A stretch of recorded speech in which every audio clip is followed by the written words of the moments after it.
Welcome back. I'm Helen. I'm James. And we are global nomads. And in 2024, we sold everything we owned to leave Florida, retire early, and travel the world full-time as nomads. Welcome back to part 2 of our Antarctica series. If you saw our first video, if you didn't, go back and watch it. How could they have missed it? How could you have missed it? Then you would have seen us visiting Argentina and Uruguay and the incredible Falkland Islands. But today's where it gets really interesting as we cross the Drake Passage and enter into the Antarctica Peninsula. Absolutely incredible stuff coming up. We had the time of our lives. Well, it's pretty much as close to the Drake Lake as we could get. We're well over halfway across the Drake now. And aside from some sea fog that's creeping in behind us, we're doing pretty good. So welcome to the Drake Passage. Is it the Drake Shake or the Drake Lake? I think we've had maybe something in between the two. It's actually way calmer now than it was. When we first left the Falklands last night, it was pretty rocky still. The captain did say that we were going to go fast, 19 knots. He said he was going to start the second engine up. Yeah, he said, well, no, I think an extra engine. An extra engine. Not the. I'm pretty sure we've got 2 going at all times at least. So we left there, we were doing 19 knots, and he did say that we were going to go a little bit faster because there was a pretty hefty low pressure system that was headed this way. And so we wanted to get ahead of that. And so it was pretty rocky, probably until about 8 o'clock this morning. But nothing terrible. Like, I mean, you know, you could. We've had worse. Yeah, it wasn't too bad at all. And then really it's calmed down a bit. It's a bit undulating now. There's definitely still movement, but honestly, like nothing. We've still got to go back the other way, admittedly, but it's been really... In a week's time, we've got to go across the Drake to Ushuaia, and I'm not sure we're going to be saying this then. We did have a little bit of sunshine earlier. It's pretty foggy now, but we did have a little bit of sunshine earlier. And the captain did a talk today as well about what to expect once we get to Antarctica and some rules and regulations, most of it common sense for most people, but not everyone, clearly. Which is why they have to tell everyone twice. And outlines the first couple of days of our route, which have actually had to change. Yeah, because this is not the route we're going to take. This was our plan. For the last month, this was our plan, and this morning at 11 o'clock, just before I did the Mariners reception, we decided to abandon Hope Bay. Abandon Hope. Abandon Hope. Yeah. Hope Bay has a station from Argentina, a very big station, and I'll show you now why we have abandoned it. So the morning is going to be nice, the afternoon is nice, but then in the late afternoon it's going to be crappy weather. Yeah. So this is the afternoon. Yeah. Morning. Afternoon. Yeah. And so we should be cruising around Antarctica tomorrow. Yeah. Very excited. It's pretty chilly now too, even though we're standing outside. I'm wearing my shorts. It's pretty cold now. I think today they said it's, what did I see, 37? Yeah. In Fahrenheit. But tomorrow it gets a lot colder. It gets a lot colder, but the sea will calm down as we get towards the Antarctic Peninsula. So fingers crossed we get to see some whales. He did say that there's actually quite a lot of whale activity in the area. We'll be in tomorrow, so hopefully we get to see some. So it is 10:45 at night, and sun is just kind of setting. They told us, I've got my chocolate martini. I think sunset is about 11:30 and sunrise is going to be about 2:30 a.m. So we're going to get about 3 hours of not daylight. But we might get an iceberg in about 15 minutes. Who knows? But I need to put my jacket on because I'm freezing. And today we are in Antarctica. Okay, so day 1 in Antarctica. It was pretty epic. So I think I woke up at about 4:30, and of course it's daylight here because the sun doesn't set until about 10:30, and it rises at 2 2 a.m. a.m. So it was pretty daylight, and then I was like, James, there's icebergs outside. And there was. It was, which is very cool. So we arrived at Elephant Island, and the weather was pretty nice when we first arrived. So the bow was open from 7 a.m. So we had ordered room service for 6 a.m. and we were already awake anyway. Ready to go. And just got some cereal and a coffee, and then headed down to the bow. And it's pretty amazing. This is like next level. This is Alaska on steroids. If you've been to Alaska, this is Alaska amped up a million times, because once we got down to the bow, one of the first things we saw was this huge floating iceberg, and we got so close to it. The captain turned the ship around so everybody could see it, but to just be close to an iceberg was a bit crazy. And penguins, hundreds of penguins, glaciers, and then a little bit later on we saw whales. We had a pod of whales around us, probably 10 or 12 whales. There was definitely fin whales and humpbacks, but the ones we got on video were fin whales.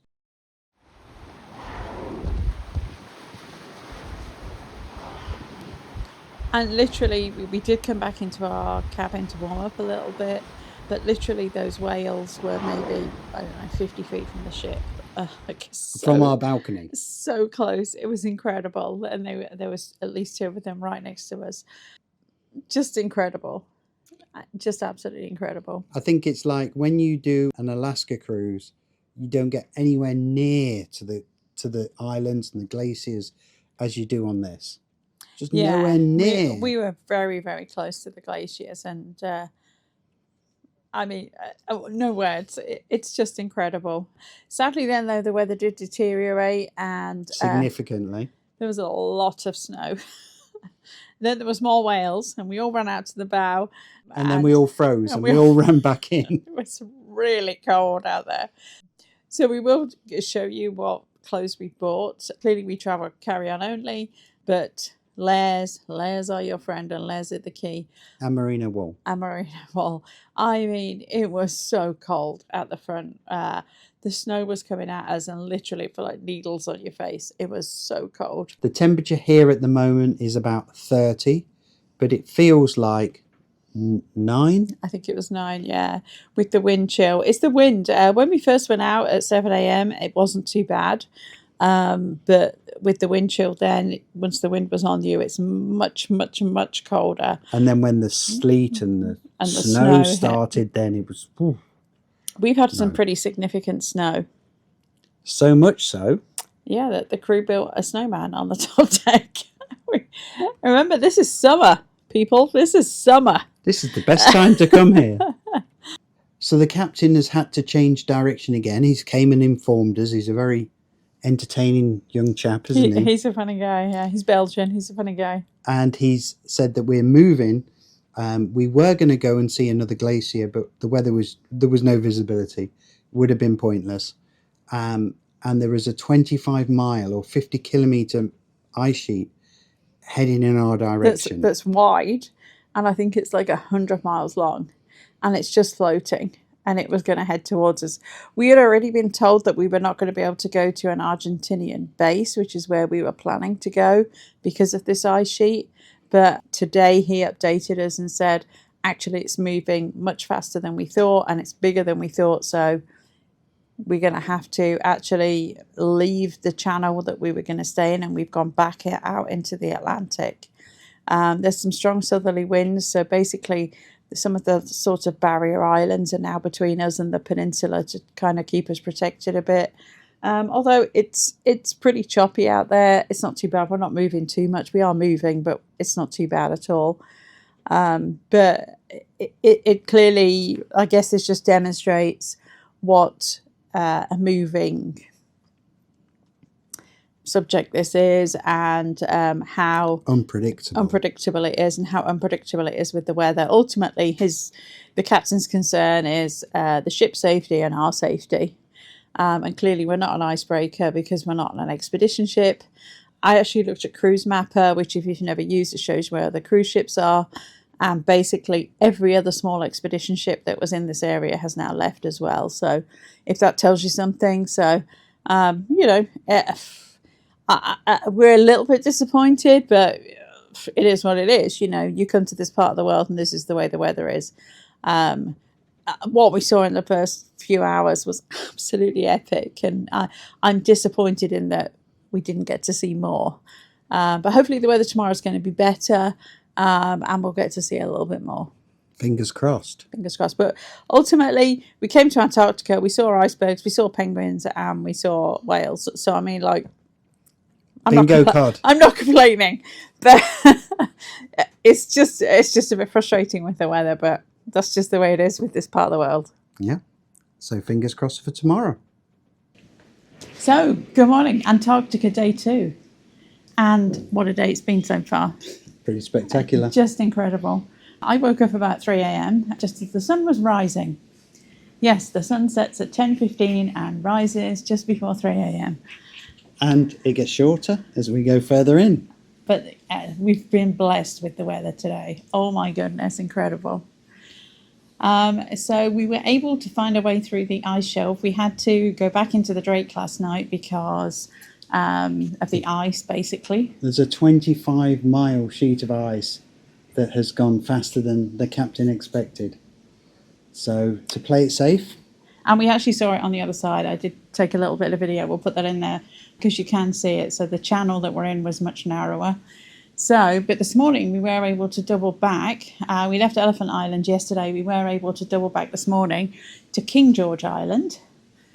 So behind us, you will see that we're now at King George Island, and this is Admiralty Bay. And I have to say, it's just incredible. Incredible. This is just absolutely, and I'm sure that this is not going to translate into video, but this is just epic. Absolutely epic.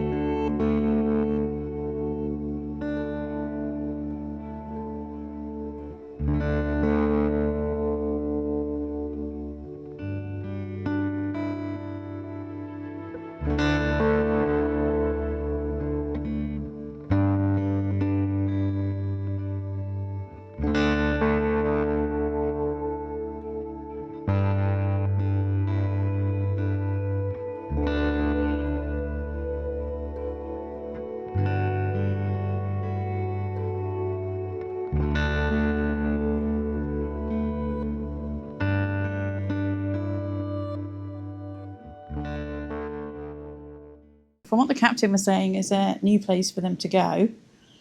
And oh my goodness, out of this world. You're going to get bored of us saying this. There's not enough superlatives, adjectives, whatever adjectives to describe it. Just mind-blowing. We went past the Polish station, so we like could see people kayaking out of the Polish station, and they were taking photos of us as we went along. And we went around this mountain, like an island, rock that was island. a mountain, and there was whales at the bottom and penguins everywhere. There's penguins everywhere. I mean, there's whales everywhere as well, but yeah, we got really close to some whales. But this weather, oh my goodness, it's beyond. Unbelievable. It's absolutely beyond. Can't describe it. Everywhere you look, we've just been to have lunch, and we came out for lunch, and Helen was like, oh, I'll get some fresh air. We're on a balcony, we saw like 6 whales. Then we went to go inside for a bit, then we had to come back out because there was more whales, and the whales were like maybe 70 or 80 feet away. We saw a couple of flukes, we saw some whales playing. I think we've seen 3 types of whales: fin, humpback and orca. There was three types of penguin on one iceberg. I don't know what to say. It's just unreal. And we are now this afternoon en route to Deception Island. So we're back onto our original plan now. But that plan is subject to change. Yeah. I think from what they've said, the weather now, we should be good for the rest of our kind of planned activities. It does look like our crossing back across the Drake at the minute. Might be fun. Might be a little bit nautical. We'll take it because we've got this weather here, honestly. I mean... It's perfect. Deception Island should be quite interesting. It's an active volcano, and we actually go to the edge of the active volcano, so we should get there in a couple of hours. And apparently there's lots of penguins. Shocker. We might have time for another cup of tea and a hobnob, but that will be about it. And then it will be at the rail, taking photos, make sure your phone's charged, make sure your camera doesn't run out of battery. My camera died. And I guess we'll see what we see, but this is spectacular. And in true British style, we are in Antarctica on our balcony with a cup of tea and a chocolate hob nob. Is there no finer way of celebrating the day? And I just have to say, the captain on this ship has just turned around and asked all staff to stop what they're doing and go outside and take a few minutes from their day, from cleaning rooms and from servicing staff, customers, and go outside and enjoy the view. This captain is Class act. class act. Captain Kevin, you're a class act, dude. Nearly as classy as an hobnob and a cup of tea in Antarctica. After finishing our tea and hobnobs, very important, we headed towards Deception Island.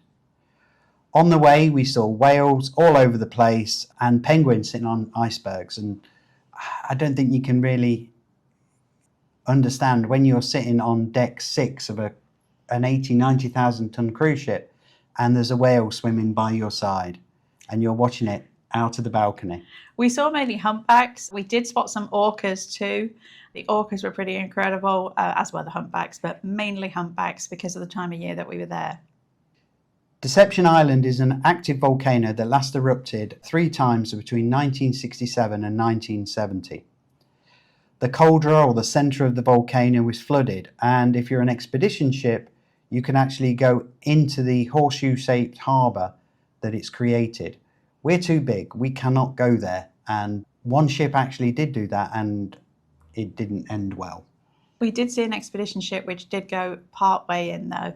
Basically, during our whole time in the peninsula, we only saw one other expedition ship. I think at that particular time, there was really only us 2 ships there.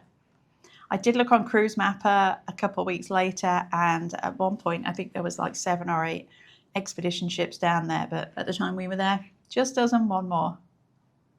We did keep our distance, but you can see and it is in the distance, but you can see 120,000 pairs of chinstrap and Gen 2 penguins here. That's just... You could smell them too. You It could didn't matter how far away we were, you could smell them as well. and you could hear them. Yes, we couldn't get as near as an expedition ship, but it was still pretty impressive. That ended day 2, and we next headed to Charlotte Harbour, which is part of the Antarctic Peninsula.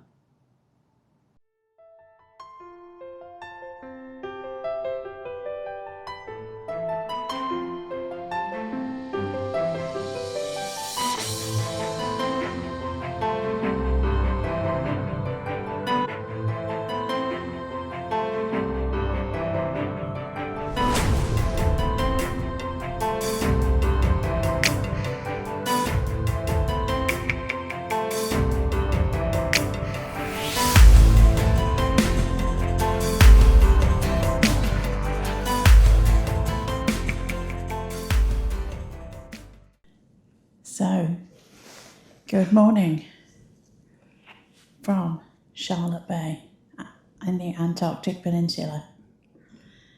And wow.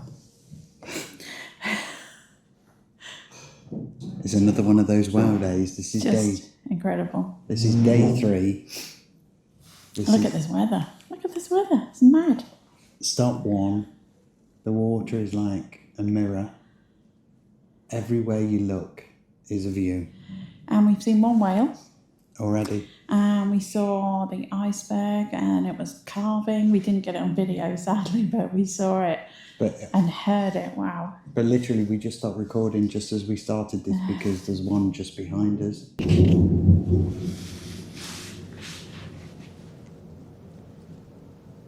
Where was that? Straight ahead. Because this is a bit like College Fjord, if you've been to Alaska. This is 5 glaciers draining into the bay. We'll just show you. I mean, there's no words that can possibly describe. No. And we've seen one of the ship, but that's it. It says And no penguins. no penguins. We did see one whale and he said that's quite unusual. Yeah. There it goes again, yeah. That's the glacier. Like, it is incredibly cold today. Yeah, we've been out on the front for about 90 minutes, which is about our limit, and now we've ordered some tea to be brought to the room, but this is special. This is pretty special. Next up on day 3 was Cuverville Island. I think it's known as one of the biggest penguin colonies in the Antarctic Peninsula. We've seen a lot of penguins on this trip, but we believe that there was 120,000 breeding pairs of Gen 2 penguins just in this area. We tried counting. Didn't go well. The ship got to within 150 metres, and I think one of the things that surprised us about this whole cruise is how close to icebergs and mountains and snow and the wildlife this 90,000 ton ship gets. We got to about 150 metres. We could hear the penguins. We could see the penguins. You did really need a good zoom lens to be able to get some good shots, but we did our best with our iPhones and Helen's Nikon. Although she doesn't have a 600mm lens, so that would have been better. I only have my 400mm lens, yeah. Yeah, there's definitely shots to be had if you have a bigger zoom lens. If you've just got your iPhone, you were going to struggle here, honestly. Yeah. Because they really were a bit too far away. But ultimately, this is not an expedition cruise. You know, we'll talk later about the pros and cons of coming on a big ship as opposed to an expedition ship. Generally, though, we've got a lot closer to the wildlife. The wildlife and the mountains and the glaciers than I was expecting to on a ship of this size. And as we were leaving Cuverville Island, we came across an expedition ship. It was the MS Roald Amundsen. And they were just going out in their Zodiacs, and we waved to them and they waved back. But they were getting ready to go and climb basically the mountain that was in this bay. They were kind of in a little sheltered bay that we went past. But the other fun, exciting thing we saw in this bay was a Weddell seal on an iceberg. Oh, I did get a nice picture of it because it happened to be on our side of the ship. I have to say, for all of the wildlife spotting, while we were in Antarctica, we got super lucky. Almost everything was on our side of the ship. Sorry to anyone on the port side, but starboard wins this time. Starboard won, yes. When you come from Buenos Aires and you go to Santiago, choose starboard. Choose starboard. But stunning scenery, breathtaking, no superlatives to describe it really. It's just incredible, and how close you sailed to the mountains. It's just unreal. From there we cruised for about another couple of hours. Again, incredible scenery, beautiful. Everywhere you look. Yeah, there's no words, there's no bad views here. And there's no rest. No, there isn't. It's quite tiring. The weather again was still really nice. It did start to cloud over a bit at the end of the day, but then we headed into Dallmann Bay, where the primary reason was for a huge iceberg that was there that had a whole load of penguins on. But this area is also the most well known to be the most populated for whales, and it did not disappoint. We were there a couple of hours as we were cruising in, and we must have seen 100 whales. I mean, everybody was standing outside and they were like, there's a group, there's a group, there's a group, there's a group. Just so many whales, mainly humpbacks. Killer whales as well. For reference, we went to Alaska last year.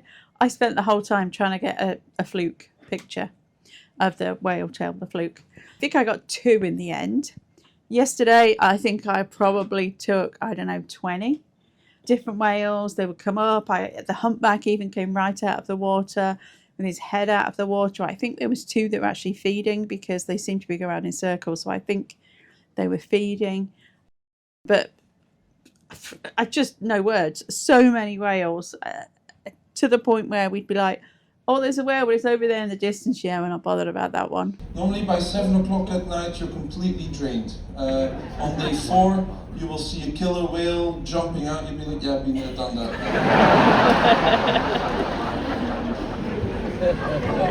Poor killer whale putting up a show. Who has been on a safari in Africa?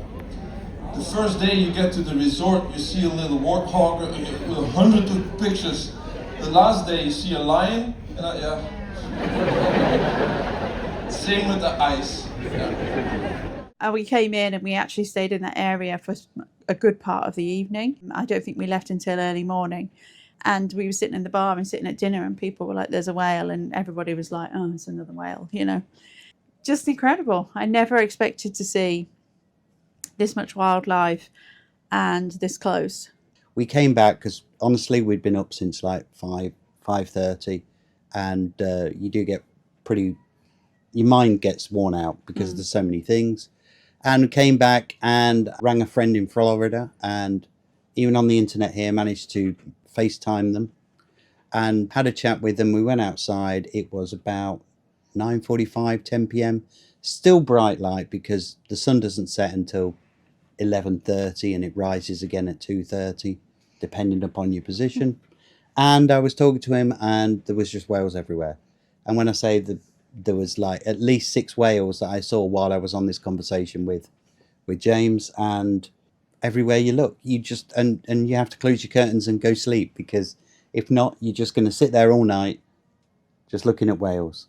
And you do have to close your curtains because I got up at 1 a.m. and it's still daylight. It basically doesn't ever get dark. It gets kind of not even dusk. It's basically daylight for 24 hours a day. Somebody asked about, do you see the aurora from here? It never gets dark enough. There's nothing to see. All you get to see is bright sunlight. Daylight, yeah. So this morning, day 4, our last day in Antarctica, woke up to beautiful blue skies again. And we'd been cruising from the early hours of the morning, and we were just entering the Neumayer channel. Now, the scenery did change here slightly in that there's a lot more snow. Is that possible? That's possible. More mountains. Everything is white. So much snow. And it's a very scenic cruising through there. Again, because we're on the starboard side, we had kind of the mountains of the islands on one side, whereas the people on the port side had more of the mainland. Yeah, more snow drifts. I think we had more mountains on our side. Starboard is definitely the way to go. But glaciers, snow, mountains, I don't know what else to say. It was pretty windy through there this morning as well. I think they did a good job. As we entered, there was a lot of ice as well and a lot of icebergs. So I think we were lucky to get through there this morning. Not lucky. We survived. I mean, lucky that it was available for us to be able to go through there. Just incredible views again.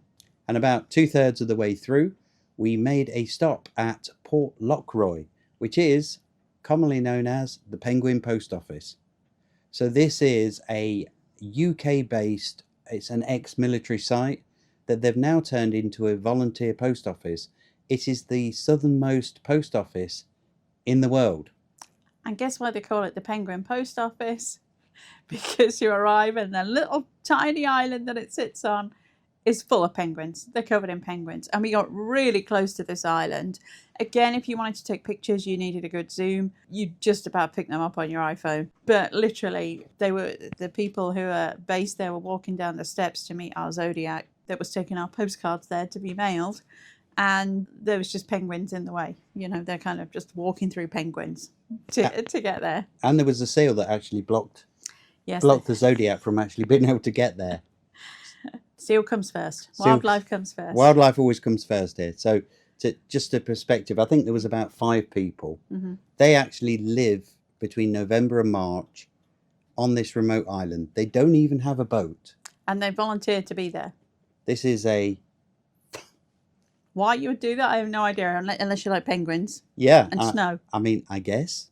But we paid $5.50 and we've mailed some postcards. Now, if we show a bit directly after this where people have received the postcards, you'll get an idea of how long they've taken to get there. They did say they think it'll take about 4 months.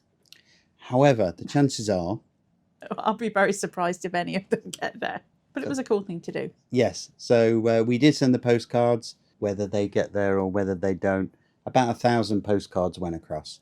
And the crew also left the staff of the post office.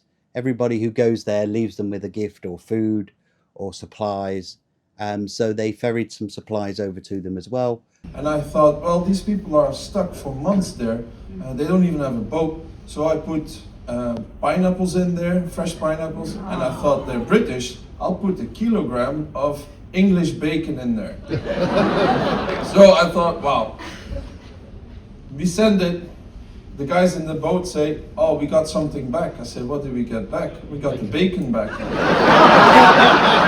got the bacon back. Yeah, they're vegetarians.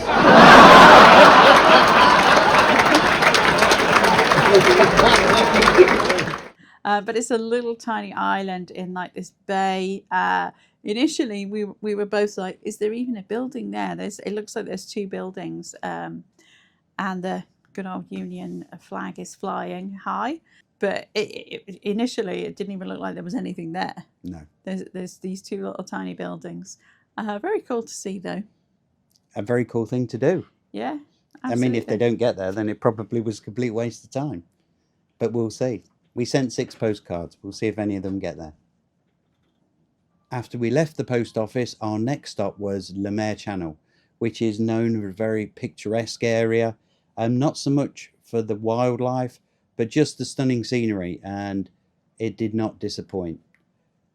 However, the captain did come on the tannoy and announced that because of a medical evacuation and also because of weather, we are not going to transit the Lamaire Channel, and therefore we are not going to end up at our final stop, which was due to be Palmer Station, which is the US base, and it's kind of the final point before you leave from there to go back to Ushuaia.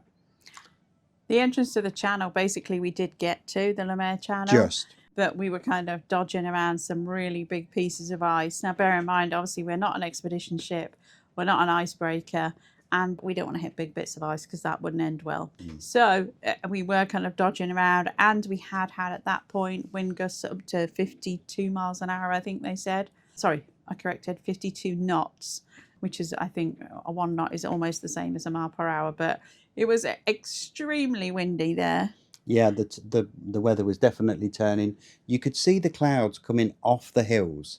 I'm not sure if this is going to be visible on video, but you could actually see the clouds following the contour of the mountains coming down to the ocean. This did mean as well the entrance to the Lamaire Channel was iced, basically. So even if we hadn't had the medical evacuation situation, we still couldn't have got through there because there was too much ice. Captain did try and take us as close as we could, though. We did get to pretty much right into the entrance. And yeah, I mean, the scenery is absolutely spectacular. Shame we didn't get to do it, but you know, that's the chance you take on one of these types of cruises. And that is the one thing you can guarantee with this cruise. You can guarantee there will be changes. Yes. And then changes to the changes. So sadly, we didn't get to go there or Palmer Station. I was quite looking forward to Palmer Station, actually, because I'd seen other videos about it. It's just one of those things. But the weather by now is pretty bad. It was really, really windy. The captain did also say, as well as the medical evacuations, we do need to keep ahead of some bad weather that was going to be affecting the Drake, which was the other reason we needed to leave early. So we've got about 40 hours now of the crossing across the Drake. We've just entered the Drake. We did go through part of the Nimrod passage, I think it is. We could have done. I don't know. You can't see anything. You can't see anything now, honestly. The weather's really deteriorated. I think it's safe to say we're going to get the Drake shake for the next 40 hours. Yeah, I think that's a certainty. And we were due to get into Ushuaia at about 9 a.m. on the 2nd of January. We're going to get in at 3 a.m. the day before on the 1st of January, which means that at the moment that the next stop for us would have been Cape Horn and to actually cruise around the Cape, which we have done before. The captain is going to come back to us probably tomorrow with a plan as to how that's going to happen, but we'll probably offload the passengers, get them taken care of, which honestly is probably the most important thing at the moment, and then he will come up with a plan of how long we spend in Ushuaia and going around Cape Horn. So we'll wait to see what happens there, but we're now on our way out of the Antarctic, on our way to Ushuaia. It was pretty choppy when we left Antarctica. Yeah. Now again, this is the most, I think, two oceans meet at this point, but there are 3 oceans meeting in this part of the world. This is some of the roughest seas in the world, and I have to say we wore our sea bands all day. Yeah. We expected a lot worse than we got. I think at most for that second crossing on the Drake, we had about, he said 4 meter seas. I think it might have been a bit more than that. I always think they underestimate what they tell you. But about 4 meter seas. And actually at one of the Q&As, someone asked him what was the worst seas he'd seen, because I think everyone was a bit like, yeah, it wasn't that bad. And he said last year they had 9 meter. And I would not wanted to have been on this ship in 9 meter seas. Obviously I handled it fine and it wasn't a problem. 4 meters was pretty rocky, but honestly not that bad. No. Not that bad at all. No, I think we coped with it pretty well. I didn't really see anybody being particularly sick or anything. It didn't affect me, and normally if it's going to affect someone, it's going to affect me. It wasn't too bad. The weather was probably coming in, we were getting some storms, the visibility wasn't great, but we still managed to go, we still managed to get across there, get to Ushuaia, drop off the 2 passengers, and then we doubled back on ourselves and managed to go from there to Cape Horn. And again, we've been to Cape Horn before on our last cruise. And honestly, I on the last cruise in 2002, I was a bit like, oh, is that it? You couldn't really see, and it was like a big rock in the distance. Like you honestly really couldn't see anything. This was so much better. Again, we were advised that we were going to stay on the east side of the actual island, the peninsula of Cape Horn, to protect us from the worst weather, and we did. It was, you could see out in the Drake, it was beyond there, it was pretty choppy, and we did have to go out into that a little bit to come back into Ushuaia. But again, we stayed there quite a while, got very close, could clearly see the lighthouse, could clearly see the monument. Again, did donuts with the ship, did some 360 so everybody could see. So again, you really didn't need to go out onto the front bow, although it was open, if you didn't want to be out in the worst of the wind, because standing on your balcony you are much more sheltered. Or even on deck 3, which again being an old style ship, there's deck 3 promenade goes all the way around the ship, so there's plenty of open deck viewing area if you don't happen to have a balcony as well. Yeah, and you don't want to be on the bow. The bow typically takes the worst of the weather and the worst of the wind. But everybody got a very good chance to see. I actually think we did like 2 360s. It was very clear to see. Everyone got enough chance to take a photo, video, selfie, everything. It was pretty, compared to 20 odd years ago, it was pretty good. And then we did have, like I said, we did have to go out into the Drake very slightly to come back into Ushuaia. We maybe had an hour, a couple of hours or so of it being a little bit rocky again. Again, not terrible though. You weren't sick, so that was good. That's the indicator. If I'm not sick, it's not too bad. I wish to get back into the channel to come back into Ushuaia. It settles down a lot, so it was good. And then we went back to Ushuaia, actually earlier than we originally planned, and then we resumed our itinerary from there. Yeah, I think originally we weren't going to be in Ushuaia until 9 a.m. It was like 9 till 3:30, and we ended up getting in at 7. So we actually ended up having a couple extra hours in Ushuaia. So thanks for joining us on part 2. I hope you found it as incredible as we did. You probably didn't, but it was incredible, trust me. If you've been to Antarctica, though, let us know in the comments. Let us know what you did. Did you do a big ship or an expedition?